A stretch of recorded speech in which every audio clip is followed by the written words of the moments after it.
Europe 1, 7h57. Et on retrouve Louise Ekland. Louise qui tous les matins nous trouve formidables. Oui. Bonjour Louise. Bonjour Thomas, bonjour tout le monde. Ils sont formidables les Français Thomas, comme tous les matins, comme vous avez dit, et notamment les jeunes parce qu'ils sont fiers de l'histoire de leur pays. Une équipe d'universitaires a demandé à plus de 6000 jeunes Français de 11 à 19 ans de leur raconter l'histoire de France. Première surprise Thomas, ces jeunes connaissent mieux l'histoire de France que moi. Ils sont ainsi très nombreux à citer spontanément Clovis, alors que je ne savais même pas qui c'était. Pour moi, Clovis, c'était une marque de jeans. Clovis 501.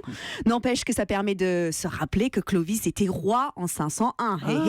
Je suis nulle, mais je connais des astuces. Ah, c'est pas mal. Bon, mais vous, c'est normal, vous n'êtes pas française en même Et temps. contrairement à moi, et ce qu'on pourrait penser, les jeunes partagent une vision commune de l'histoire, faite de rois, de guerres et de révolutions. Pour eux, l'histoire de France, c'est 1789, le roi Soleil, alors que pour moi, c'est la programmation comédie musicale du Palais des Congrès.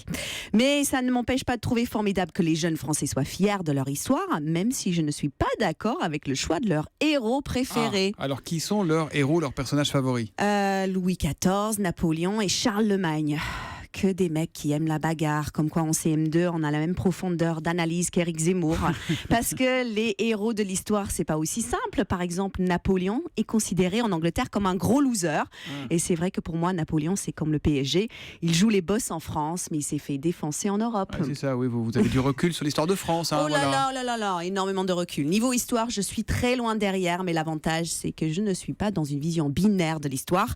Pour moi, Waterloo, c'est ni une victoire, ni une défaite, c'est une chanson d'Abba.